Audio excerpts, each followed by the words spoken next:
मैं अपने अच्छी अवस्थाओं से लेकर और ये अवस्थाओं तक देखा है, समझा समाज को। हम लोगों ने इस पढ़ा 2014 में शुरुआत की थी इन सब बातों को लेकर और इस बात का ब्यौरा उठाया था कि अपने समाज के बच्चों को इतने आगे तक ले जाएंगे कि प्रत्येक घर में कम से कम 2-3 लोग सरकारी जॉब आए या कोई बिजनेस अच्छा था और समाज को सभी के अंदर हम लोगों ने भरने की प्रेरणा ली है। बड़ा अच्छा महसूस हो रहा है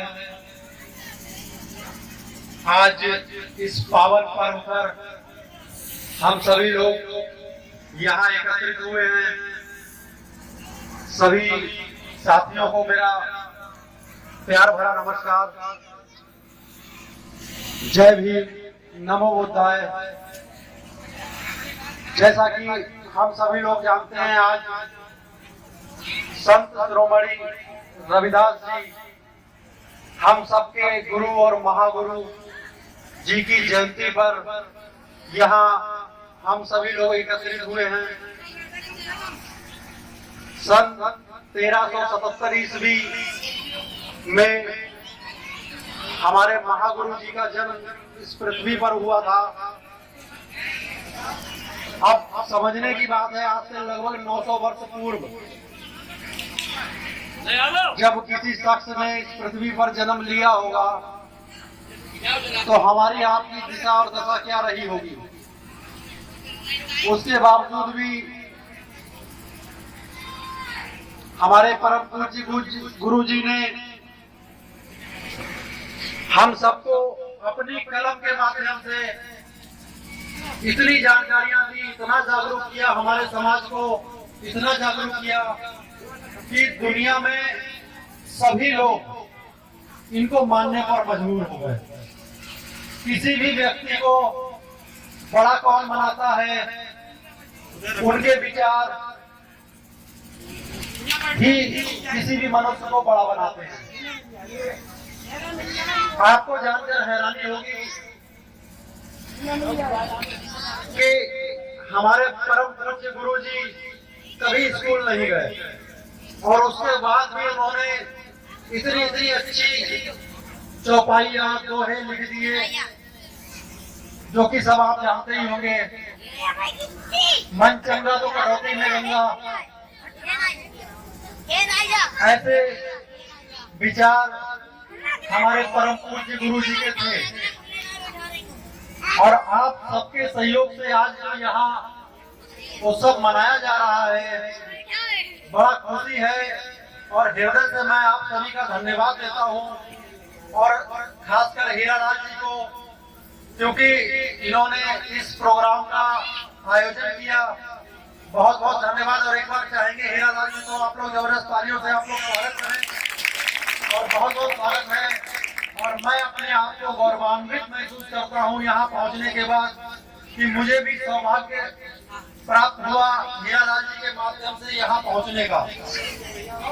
कल एक प्रोग्राम शाम को चाट फिरोजपुर में था जहाँ गुरुभाग सिंह जी पहुँचे थे, बाबूराव पासवान जी पहुँचे थे, संदीप खंडेलवाल जी पहुँचे थे और इत्तेफाक से आप लोगों के प्यार से हमें भी वहाँ आमंत्रित किया गया था। तो रात 10:30 बजे हम वहाँ से घर लौटे और जैसा कि यहाँ के बारे में पता लगा, पिछले वर्ष भी 14 अप्रैल को आप लोगों के यहाँ प्रोग्राम मनाया गया।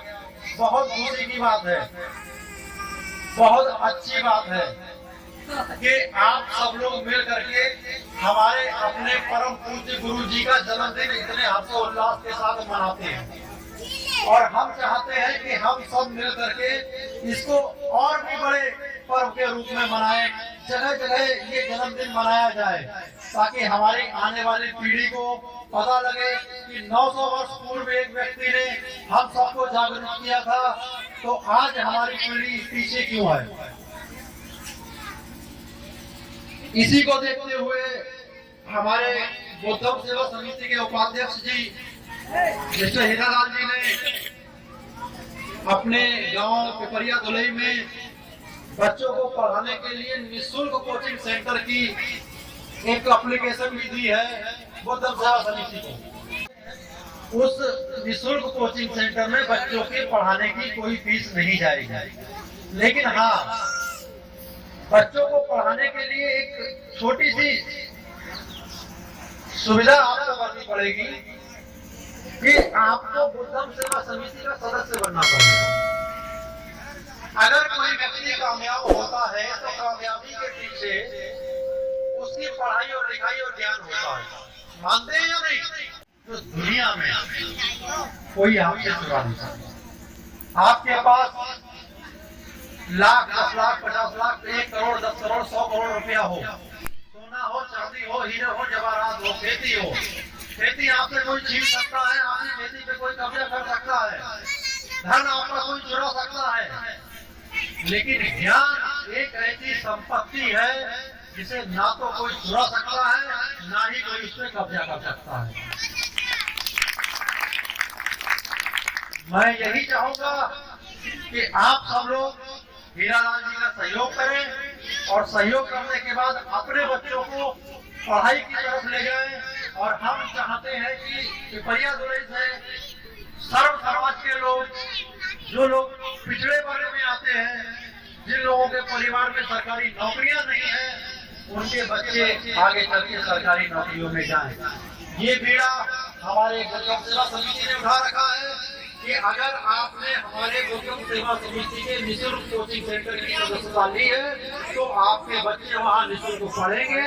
उसके बाद एक पेपर होगा, उस पेपर में अगर वो पास हो गए तो इनकी फीस आधी गुरुकुल सेवा समिति देगी, इंग्लिश मीडियम स्कूल की, और आधी इनके माँ बाप देंगे, आधी फीस माफ हो जाएगी। और होनहार बच्चों की कमी नहीं है किसी भी गांव में, किसी भी गांव में होनहार बच्चों की कमी नहीं है। कमी है तो हमें उनको आगे बढ़ाने की।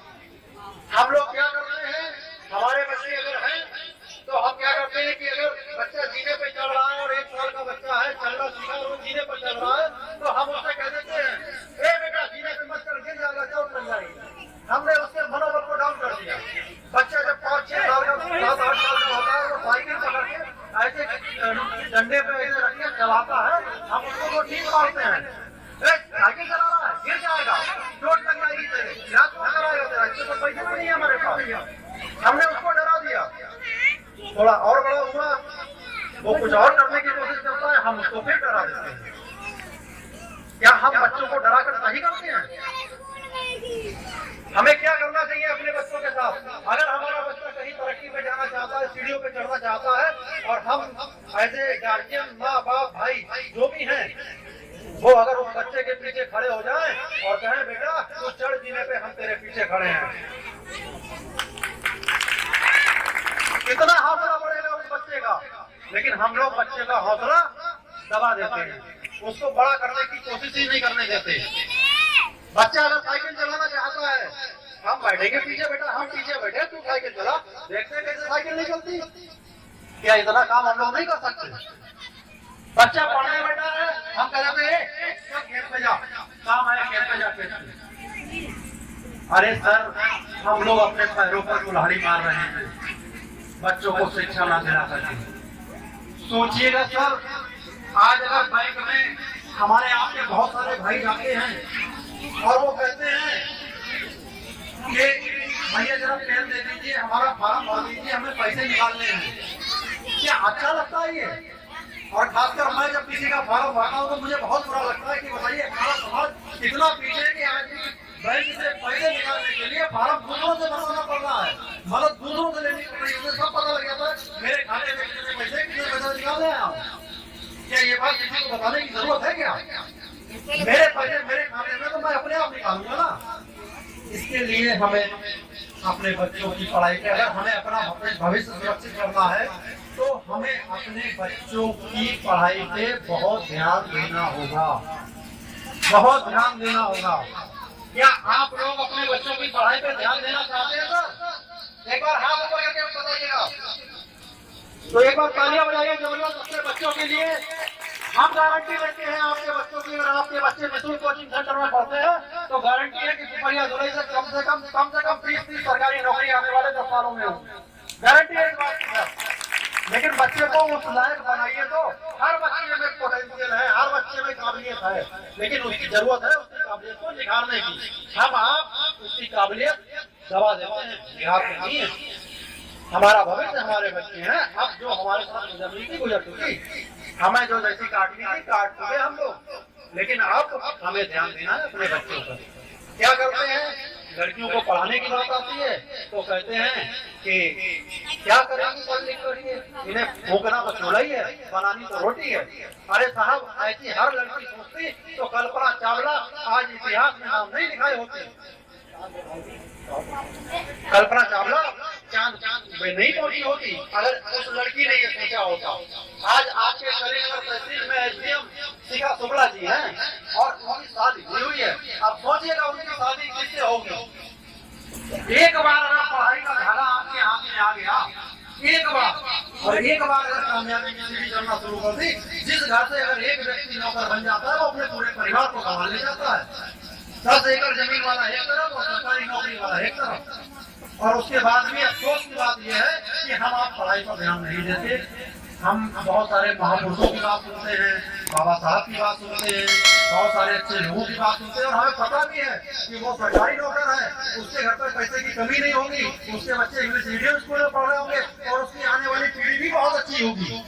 ये भी हमें पता, उसके बावजूद भी हम अपने बच्चों की पढ़ाई पर ध्यान नहीं देते हैं। मेरा आप सभी से आग्रह है और हीरालाल जी से अनुरोध है कि बुद्धम सेवा समिति के निःशुल्क कोचिंग सेंटर के बारे में आप सभी को बताइएगा। आप कैसे भी समय निकालिएगा, मुझे पता है आप बहुत बिजी रहते हैं, अपना काम नहीं है, आपको रोजी रोटी नहीं चलानी है, फिर भी अपने समाज के लिए, अपने गाँव के लिए आपको हो सकता है 4 ताने भी सुनने को मिले।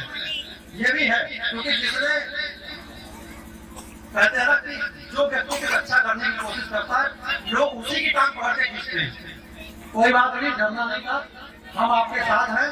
कोई कुछ भी कहे, कोई कितने भी कहने दे, लेकिन आपको अपने प्रण पे कामयाब रहना है। अपने इस पिपरिया दुरई से बहुत सारे बच्चों को ऊंचाइयों पर ले जाना है।